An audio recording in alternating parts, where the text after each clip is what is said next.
Well, good morning to you. Welcome to another edition of Vintage Drum Restoration Garage. And I found an interesting drum recently, and I thought I'd share it with you guys and do a slight restoration to it.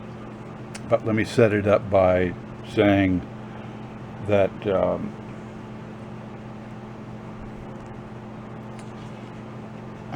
it's not in any catalog, so it's kind of an oddball. But let me start off by showing you what I'm talking about.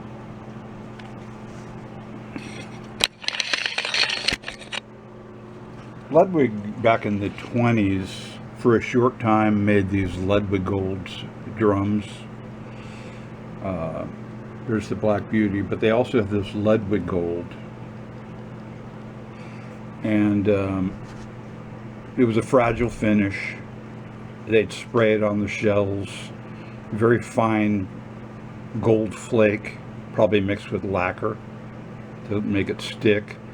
And it was a really pretty finish, but I think they probably had trouble with it, and it would flake off, and probably got a lot of complaints. And here's the bass drum that went with it.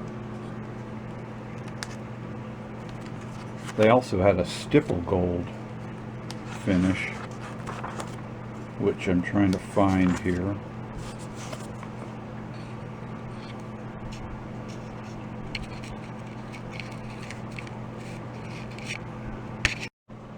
Okay, I just checked through my catalogs, and I don't have that particular catalog, but you can probably go on that site. I think it's Drum Archive, and they show a lot of catalogs. But if you punch in stipple gold, S-T-Y-P-L-E-G-O-L-D, you'll see the Ludwig version of that they came out with it. But even better yet, I happen to have an example of that right here live for you.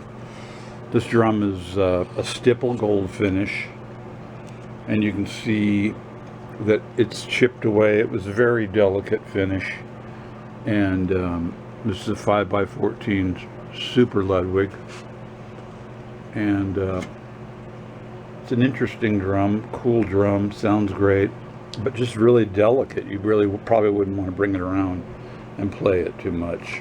So as you can see, it was probably dropped here, and it was like a, if you look at that, it's almost like a spackling sort of deal that they put on the shell. I think it was only offered a couple of years, but this is my example of it, and I think it's a really cool drum, part of Ludwig's history, which brings me to what we're talking about today. We're not talking about Ludwig so much, we're talking about Leedy. And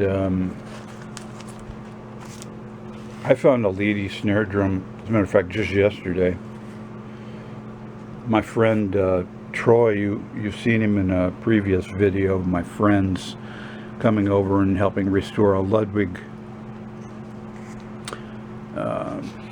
60s white marine pearl set, and he was in the background talking about drums, and he saw this snare drum on OfferUp and told me about it, and I went over and bought it. So I suppose you're familiar with the Leedy Elite snare drum. Whoops, sorry about that. And that's their version of the Black Beauty. And I happen to have one right here. This is a Leedy Elite. And these were made in the, I guess, mid-20s.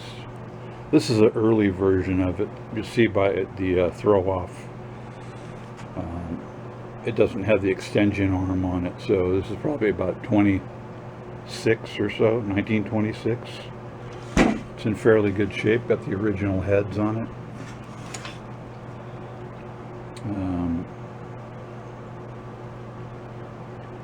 Anyway, there's that drum, and just wanted to show you that, because we're going to get to what we're really here to talk about. But I just thought I'd give you that example there of that. And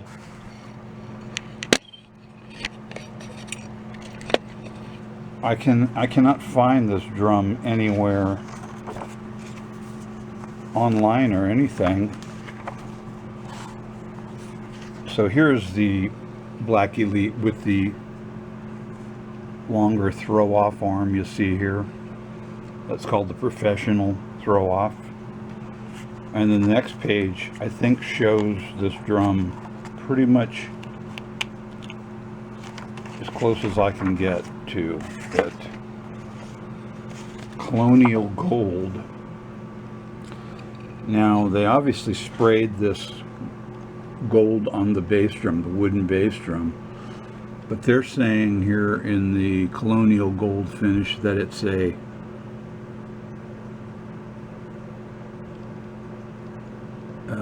satin with a bright knobby gold finish that attracts and holds the eye like magic. And if you look at that, you can't see sparkles in it, or maybe you can, I'm not sure. So let's get this drum here.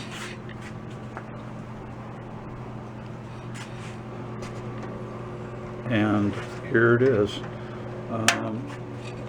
This drum, as you can see, has like a sparkly finish to it. And this would be probably later 20s with the professional throw-off arm on it. It hasn't been tampered with, from what I can tell. It's pretty much all original, missing a few rods.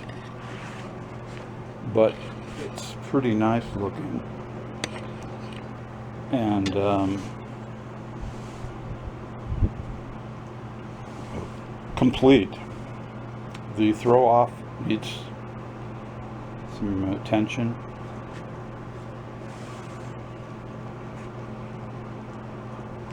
The gold is pretty much intact, completely. You can see the shell is dented in there. You know, it's hit. It's been hit, and the throw-off isn't working. But I've worked on these throw-offs. I know how to get them back up and running. And there's your Leedy stamp on the hoop. Not cool. Indianapolis.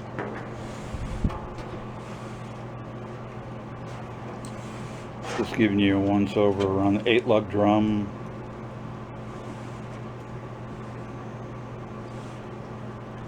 I haven't done anything to this drum. This is the way I got it.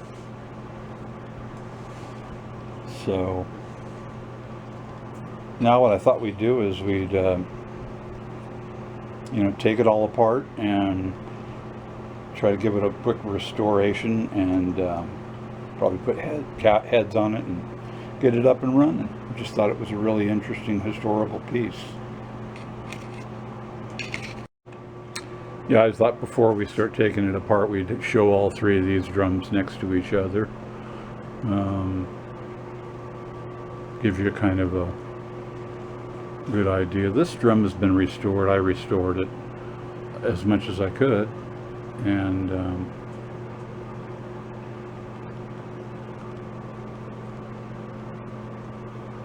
so that gives you a pretty good idea of what they look like.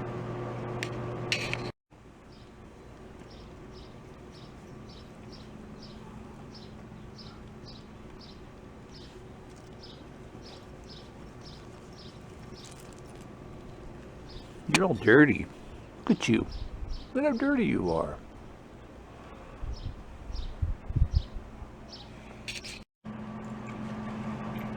Okay, look at this. I've got the original Leedy drum key as well. This is what you would have gotten back in the 20s, with a little slotted, Sonor-esque sort of a key, and they fit right over these heads really nice.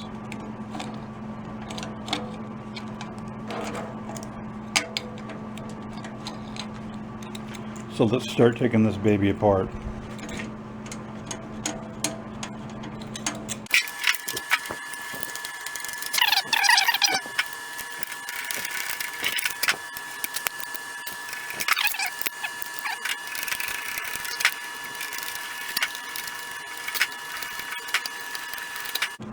I want to be very careful taking this head off, not to disturb the that sparkle finish, so I take it off slowly.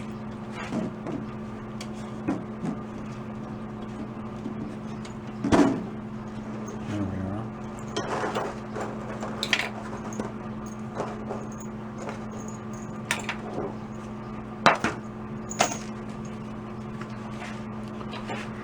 Okay, so as you can see, the gold sparkle is on there. Looks to be in really good shape all the way around. You know, the guy I bought this from had some people go over and see the drum, and they weren't sure if it was original, but all I had to do was look at this drum and notice the interior was gold, definitely original gold paint, and I could pretty much tell this drum is definitely a Leedy finish. This isn't someone's sparkle job that they did. This has been here forever and definitely original. As you can see, the interior's all gold on the inside.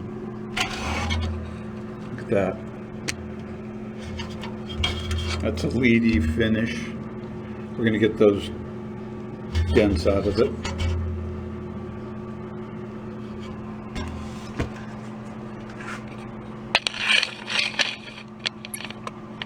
All right, let's work on the other side now.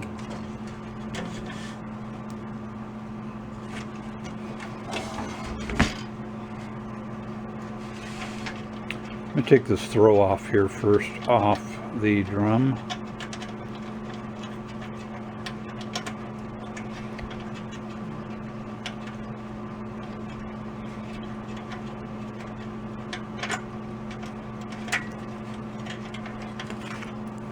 There, that's off of there.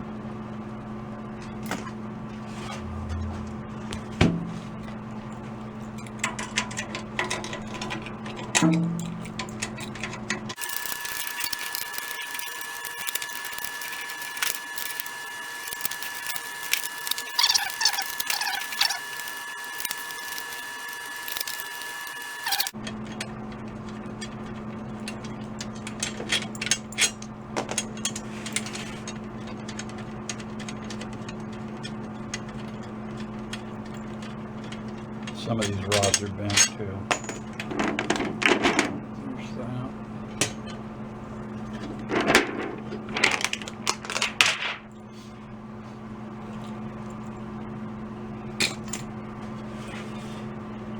One thing I don't really care for these drums is the beds are so deep in them, it causes the head to bag, and it actually affects the sound a little bit. I'm not real fond of these for sound, but for historical collecting, sure. Beautiful drums. I'm going to take the rest of this throw off now.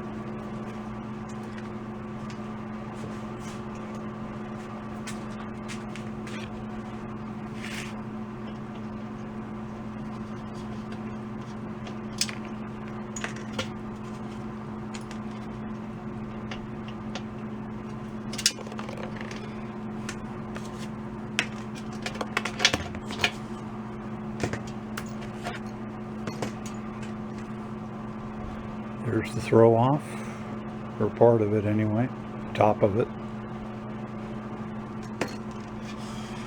And here's where we've got problems in the shell. I'm going to try to press those out.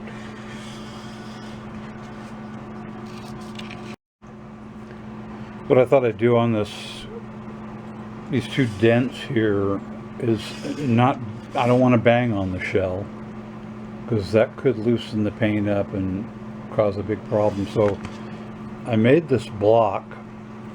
It fits the contour of the shell perfectly and fits in between the lugs, in between the two beads, you know, like this. So it fits between them, and I thought I'd press on those.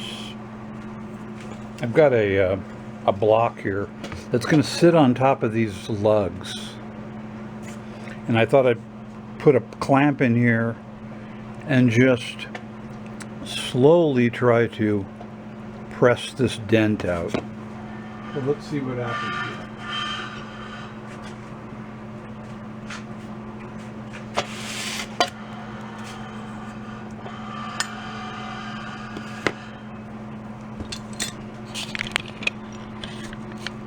Get you guys set up here.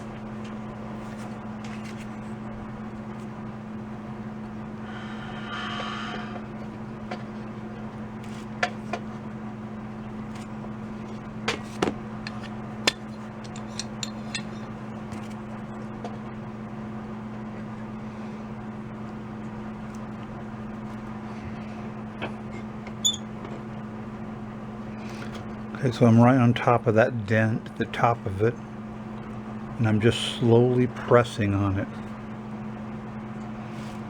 And I'm going to get a light in there and see how things are going.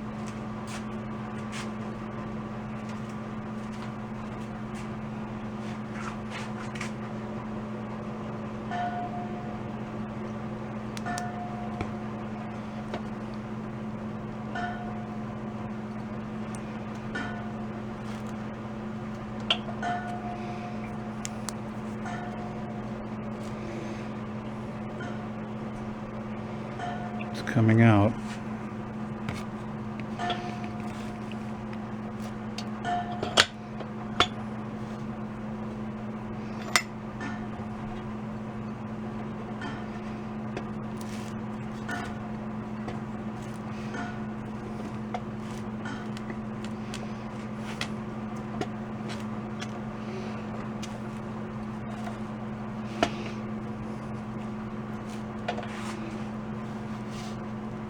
Got to get this block right in between the ribs, these ribs in the shell.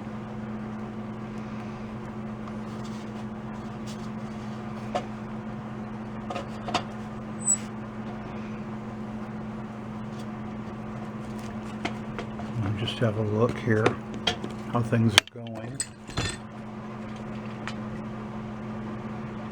It's going pretty well. Let me show you. Haven't lost any paint, and that dent is definitely coming out. But I'm just working it very slowly.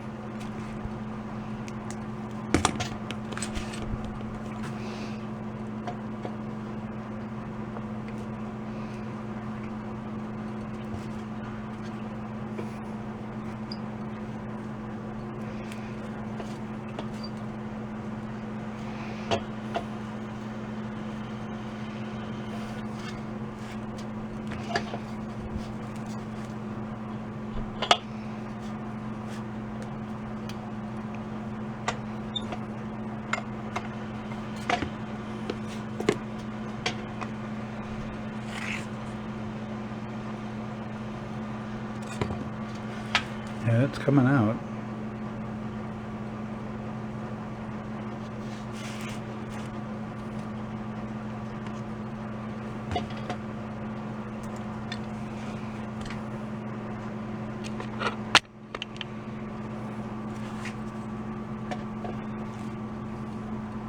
This board here is kind of giving me too much give. So let me fix that.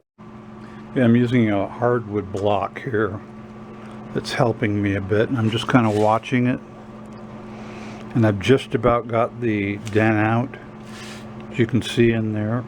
I'm sure you can't. I've got to work on this one after.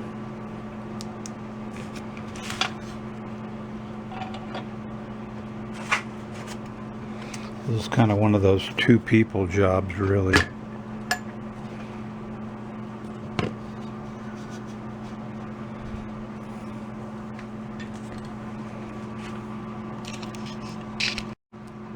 Okay, now I'm holding this block here with these two clamps, and I'm able to get my little block in here, so I'm not fighting trying to hold that on there. I'm going to bring this one up a little bit.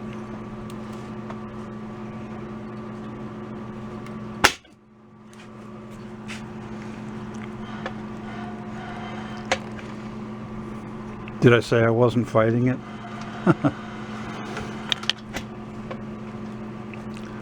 Let me see here. I think we got it now.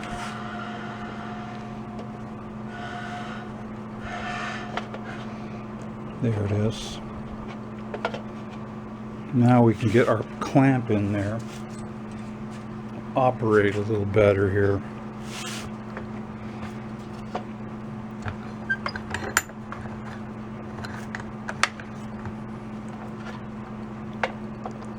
There we go.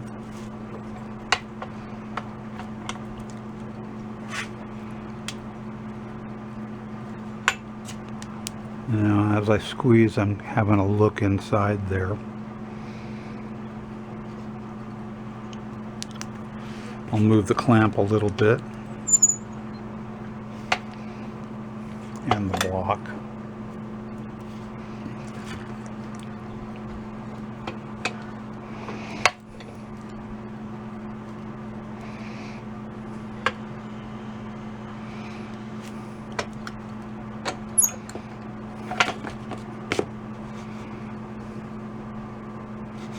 You know, it's starting to get really pretty flat.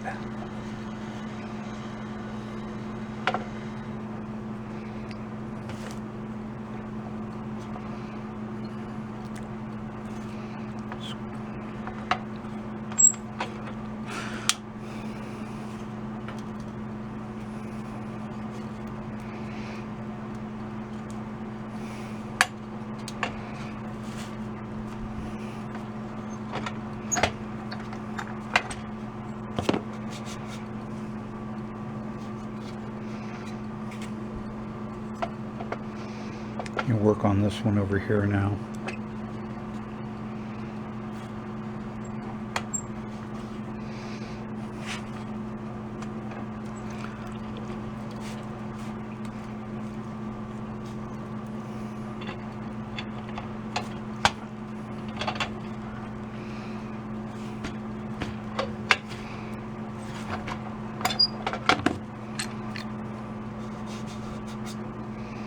Yeah, it's really pretty, it's getting pretty flat. This other one over here is got a slight bulge to it. I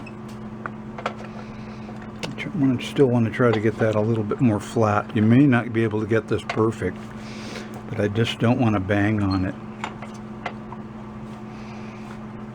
I just don't know how delicate this gold sparkle is on it.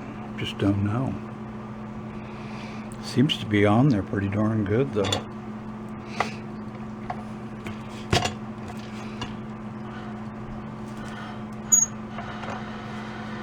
Alright, let me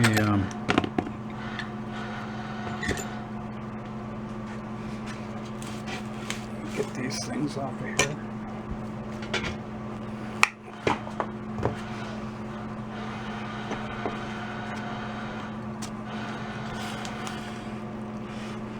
Still got a slight bit of, but it's so much better. I'm tempted to almost just leave it because it's not going to affect the travel of the throw off now.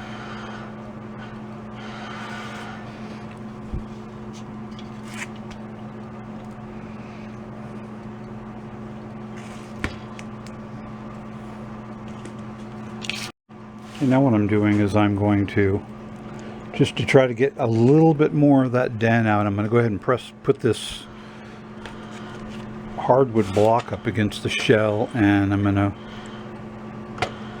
put my clamp in there with the block on the other side and try to press this dent out just a little more. I think I've got it right in the middle there. Just Just give it a little bit more.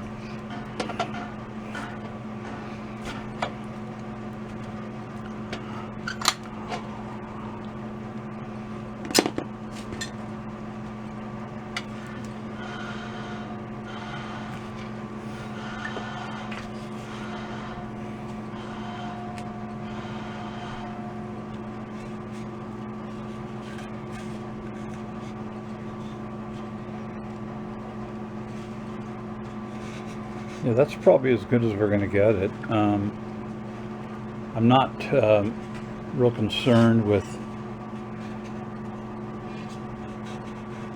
a little bit of a dent, just as long as the throw-off can operate, you know, up and down, because it's got to go up and down like this.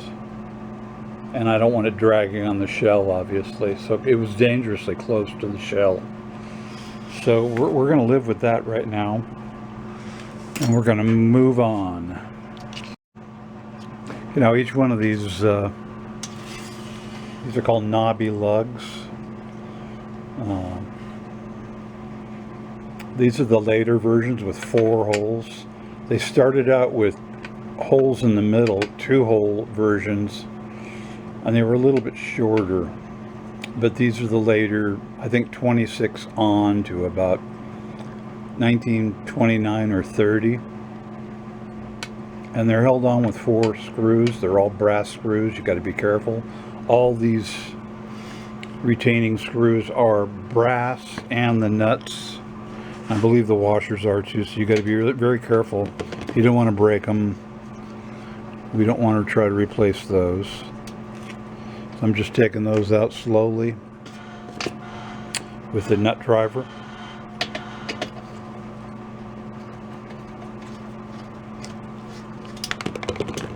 And they have washers on each one of them.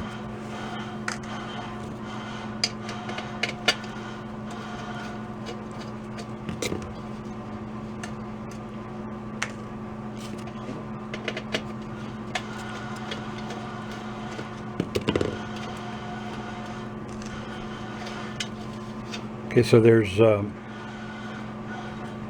4 screws, and I'm going to take the screws out of there right now so I can show you. There's a backing plate for every lug, and these lugs, you can take the internal, there's no springs in these. And they do crack. Here's a crack in this one.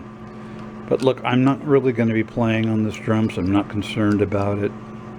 I might have some other ones, but I really don't want to replace them, because this is more of a gold brassy color, and I don't really want to do anything to it. So I can live with that. Oh, here's the internal part that holds each swivel nut in place. Swivel nut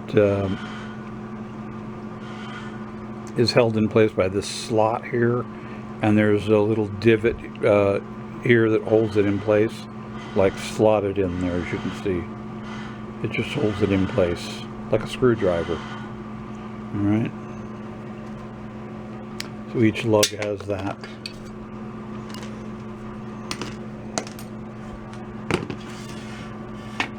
And as you can see, this looks very original, this finish. I just can't imagine someone trying to recreate that. That's a Leedy finish, 100%. I'm guaranteeing it is.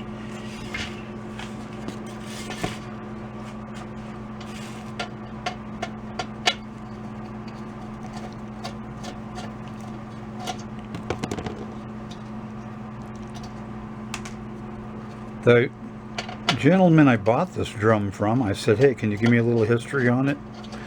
He was at a yard sale in Hollywood back in the, he thinks late 70s or early 80s, and bought this drum off of somebody for 50 bucks.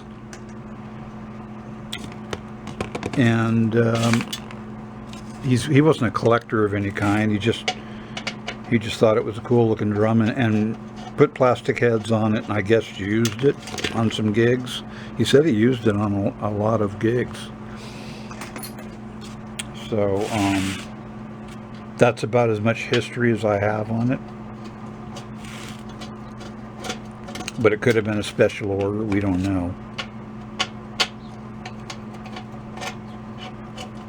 Just don't know.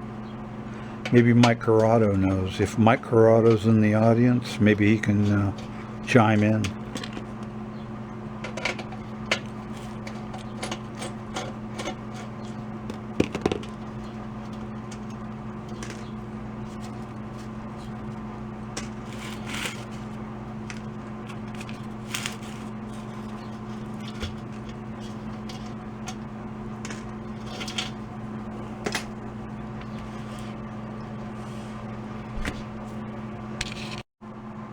Alright, so we've got it all apart, and you may ask, well, what are you going to do? You're going to clean this thing or what? You can see the outline of the lug, where it was, and how dirty it is in between here. It's really filthy. It's been you know, it hasn't been cleaned in many years. So what I'm going to use is just about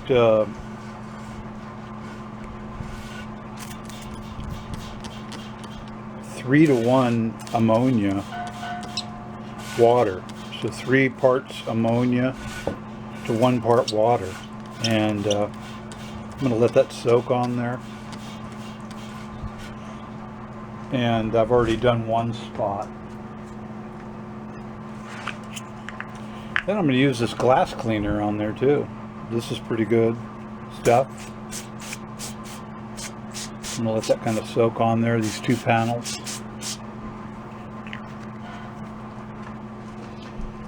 And then just use this little brush, paintbrush. Just go around in circles. Just kind of lightly scrub it, trying to get all that stuff out of the flakes. You can see how dirty the white is getting right now. The dirt's just coming right out of the, I'm going to get here in there, it's coming right out of the flaky finish. Will we get this perfect? No, we won't get this perfect. But I think it's going to be a heck of a lot better. Then I want to go the other way too, clockwise. And just kind of let it soak on there too.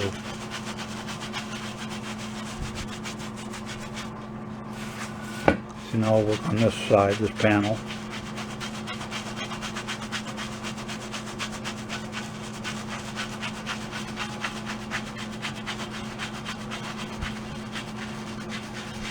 One panel at a time. I'm going to go the other way. How dirty that's getting. It's just lifting that grime right out of there.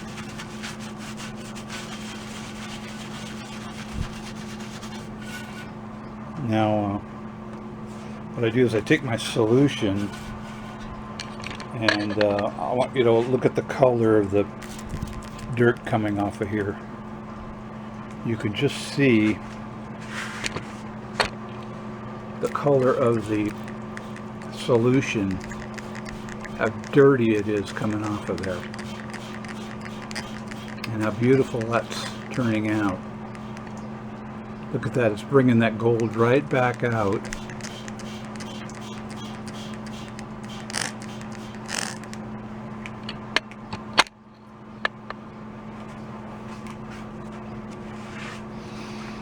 And I'll use this heavier brush here too.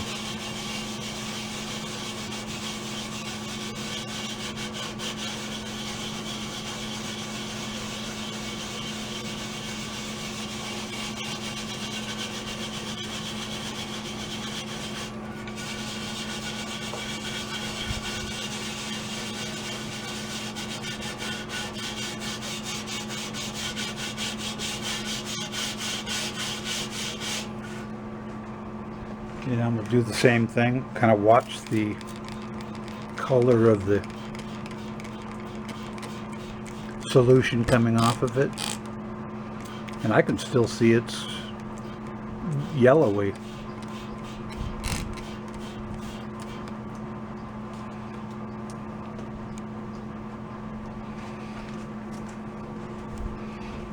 So I'll just dab it here.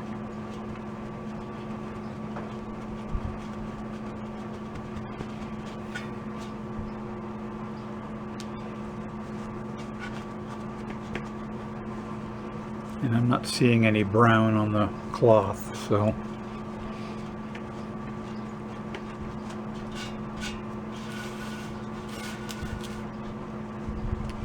And I'm just going to continue going around this shell each panel at a time.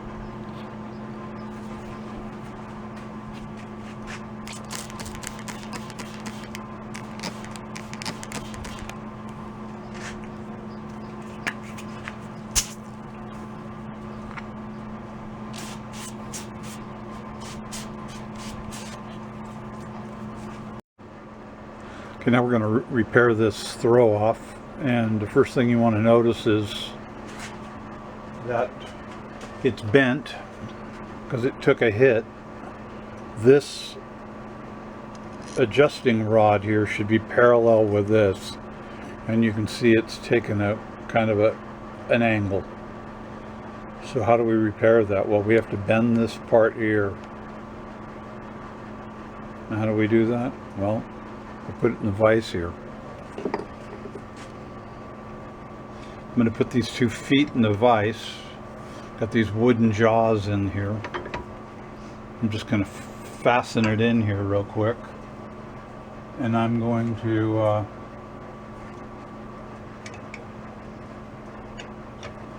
put this mallet on here. And I don't want to bend the rod.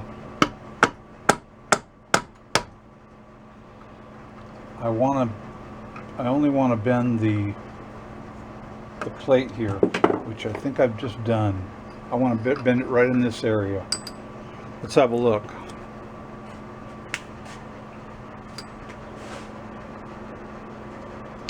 And as you can see, it's parallel now. Right here. Parallel with this, same distance. And it looks to be relatively straight too. I want to chase these threads with a tap on there, a die on there. I may want to bend this just one more little bit. Looks like it could use just a little more.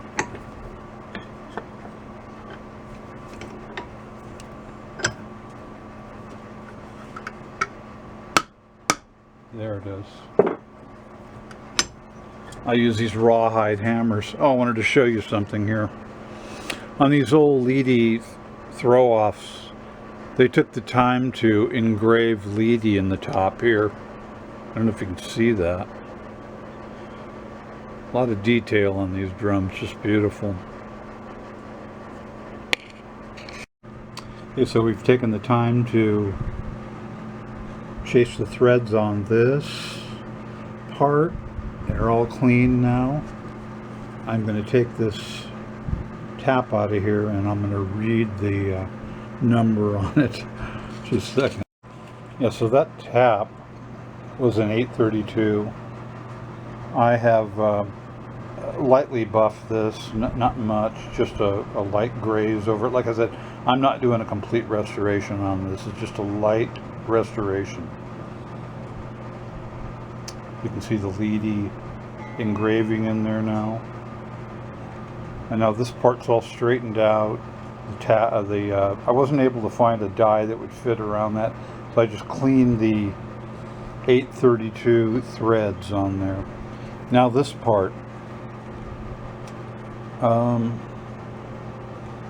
don't know if you can see this, but it's been dropped. You can see the bend there, and the handle's bent. So let me just get this thing adjusted in the vise and I'll show you what we're going to do.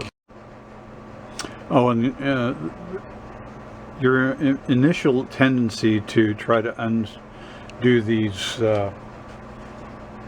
thumb screws would be to grab a pair of pliers and try to do that. That wouldn't be the proper thing to do. If you're going to use a pair of pliers, which I wouldn't, but if you did, you'd want to wrap a rag around there and not let that metal to metal thing happen. What I do is I try to put it in between some wood like this, and I'm going to tighten it in here and try to undo this thumb screw, because it's a little bit tight in there, and I'm not able to get the see, this thing should slide. Now it's sliding up and down. See, that's your handle for your, you can see it's sliding properly now. It's got a slight bend in it. We're going to straighten that out real quick. Just going to put that in the jaws here and slowly bend it back. This is just brass, so you don't need to go nuts on it. Just take it out, bend it a little bit at a time.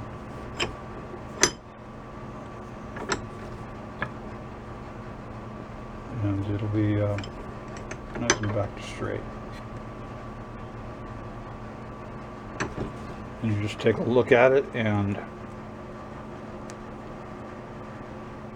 make sure you got it all nice and straight again. Just sight it like you would your rifle, and you can see it's nice and straight.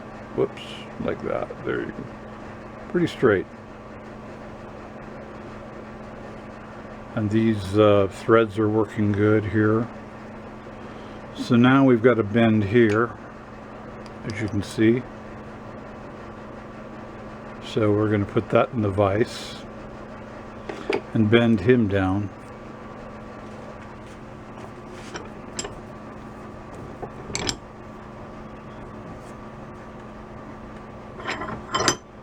Whenever I'm tapping on this stuff, I'm actually not even gonna, this is brass, so it should bend really easy. That's pretty much back to its original shape. I'm just slowly bending it down. And as you can see, it's pretty good. It could use probably a little more, but it's not bad. Just going to give it one more little bit.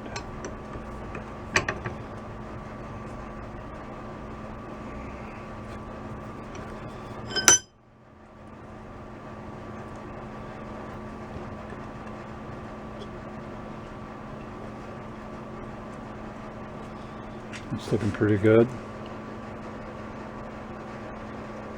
Looks pretty straight to me, as you can see. Okay, so now we've got that working. Let's bring it over here and put it on the bottom part here. I'm going to clean it here in a minute, but I just want to make sure it works. What happens here is this little arrow thing here goes in here. That goes in there, and then you have to make sure you get this bottom part in there too. I don't know what this piece of metal here is, but it might be original. I've owned a lot of these throw-offs, and I've never seen that part on there. Someone might have put that on there. I'm not even sure it's going to go in there. Okay, so this is a pretty common problem with these Speedway throw-offs. Okay, so that little nut, as you can see, right, I got to get a pointer. Right here, you can see it's kind of folded up a little bit, so we're gonna have to straighten that out. So I've got it in the wooden jaws here, so it won't hurt the brass. and I'm going to straighten that out. Try to bring you in a little bit closer here, so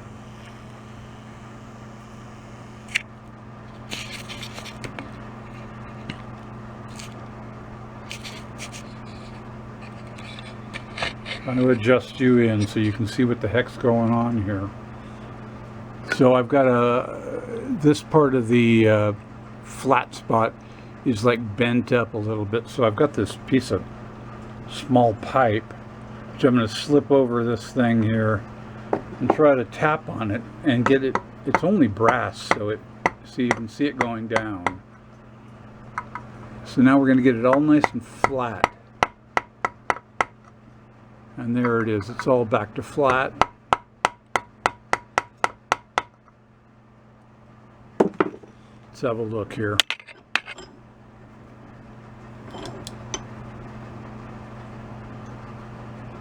Yeah, that's all nice and flat again. Okay.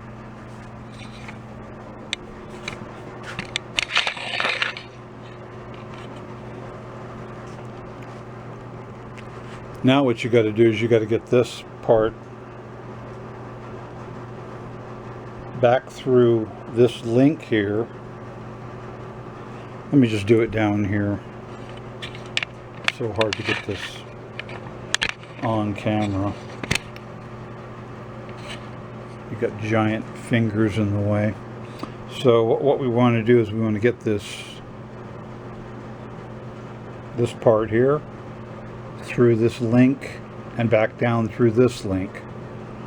And then what they had here is some kind of a, you got to have some sort of a thin washer, and if you look at this closely, you'll see there's a ring around here, indentation ring around here, where you can, where it's supposed to retain the washer, because there has to be space in between here. So let me find a very thin washer.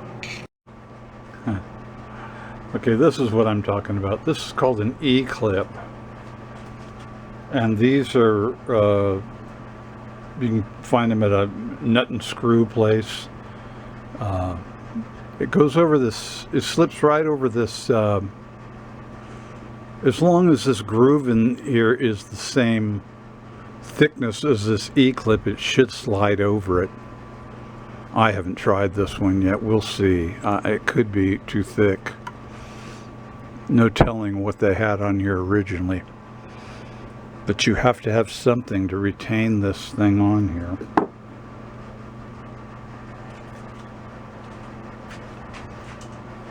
Let me see if I can bang it on here.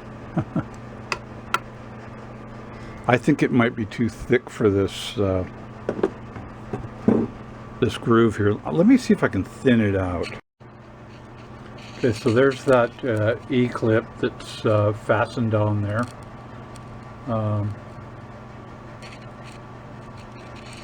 Let's see if that'll work now.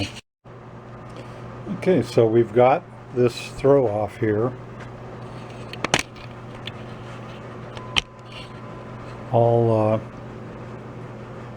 we've got that. See, now that E-clip is right here. See, so that has to be riding on this behind here. That's what holds this.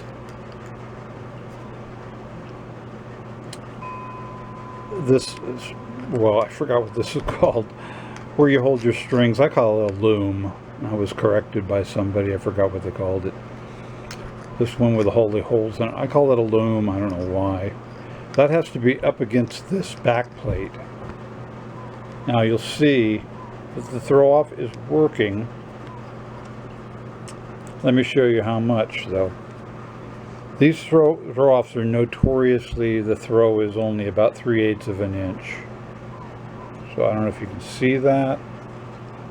It's not a whole lot. Let me back this thing off. Sorry about that. But it's nice and solid. It works good.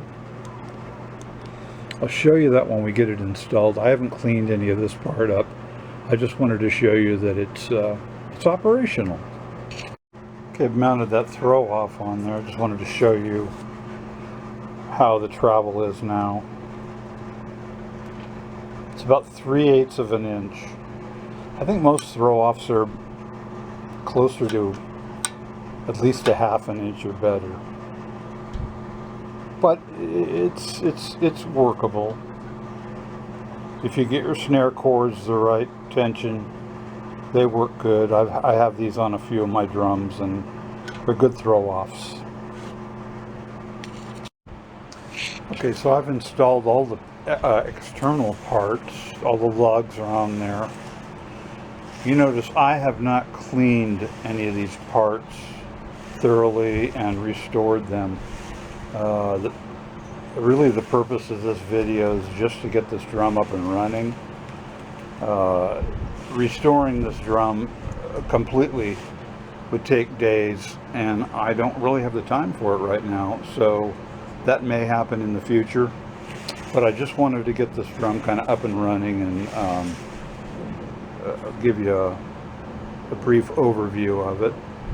So I'm just going to install all the hoops and probably put calf heads on it and a set of snares, and I'll bring you back for the final segment.